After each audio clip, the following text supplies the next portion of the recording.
सुधांशु जी, वारिस पठान की चिंता यह है कि आप जो भी करते हैं वो इस देश में तुष्टीकरण की राजनीति के लिए करते हैं। आप एक वर्ग को खुश करना चाहते हैं और एक वर्ग को दबाना चाहते हैं, और वही लॉ कमीशन के अध्यक्ष जो बदले हैं उसको लेकर भी सवाल है और यूनिफॉर्म सिविल कोड को लेकर भी सवाल है।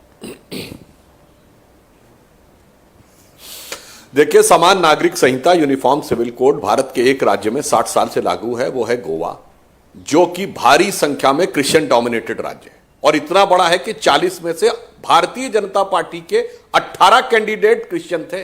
40 में 18।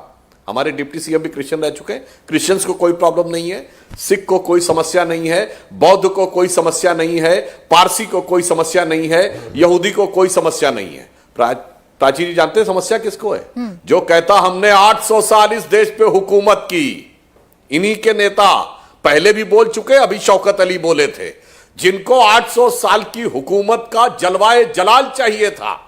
और दुर्भाग्य की बात यह थी कि आजादी के बाद वो जमालो जलाल मौजूद था, वो जलाल खत्म नहीं होना चाहिए, बस इस बात का मलाल है। इसीलिए जो माइनॉरिटी में प्रचंड मेजॉरिटी है, यानी जो 80-20 की बात करते, जो माइनॉरिटी में 80% है, वो कहता मेरा स्पेशल प्रिविलेज बना रहना चाहिए, मेरा इस वीटो बना रहना चाहिए। और अभी वारिस पठान जी इतनी बातें बता रहे थे, इनके सदर असदुद्दीन ओवैसी जी को कभी महंगाई पे बोलते सुना है?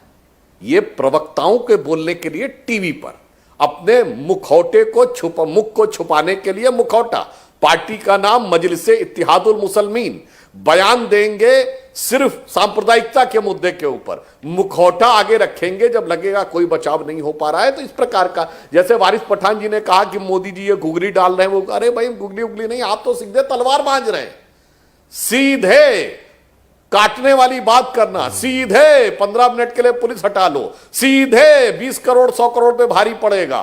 तो आप तो सीधे करने वाले हैं ना, सीधे जहर उगलने वाले लोग हैं। इस कारण से इनको किसी भी चीज में यदि समानता दिखे। और एक बात मैं थोड़ा सा कहना चाहता हूं, चलिए वो तो आप लोग बहुत बार पूछ चुका हूं, आप लोग मुसल ईमान का अर्थ होता है ईमान का पूरे ईमान पे तो भरोसा नहीं है, इसीलिए सिर्फ सिविल में चाहिए, क्रिमिनल में क्यों नहीं रखते? चलो वो तो हमें पता है, आप हाथ नहीं कटवाना चाहते चोरी करके, शराब पी के कोड़े नहीं पड़ना चाहते, मगर ये बताइए सिविल में अगर आप चाहते हैं पर्सनल लॉ, तो कल्चर इस्लाम का यह कहता है कि बैंकों से ब्याज नहीं लेना चाहिए, ब्याज लेना गैर इस्लामी है।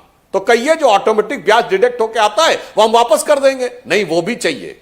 मुझे क्रिमिनल में कॉमन चाहिए, सिविल में जितना अच्छा लगता है कॉमन चाहिए।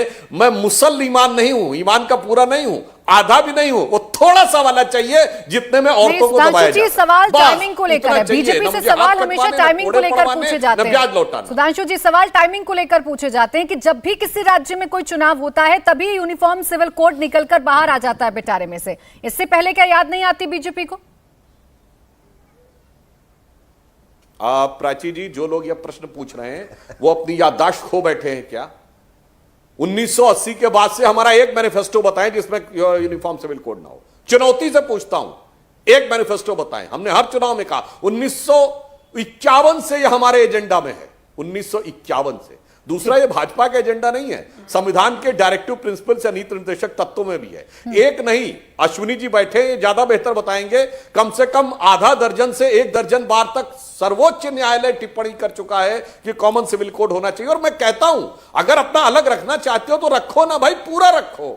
ये आधा और टुकड़ा क्यों रखना चाहते हैं? पूरा रखिए, तब तो हम माने आपकी ईमान जो है वो पक्का है। वरना ईमान पे शक पैदा होता है जब आप कहते हैं मुझे आधा चाहिए और आधे में भी टुकड़ा चाहिए। इंडिया टीवी हर वक्त हर जगह डाउनलोड करने के लिए सर्च करें India TV news Google play store या ऐप स्टोर पर।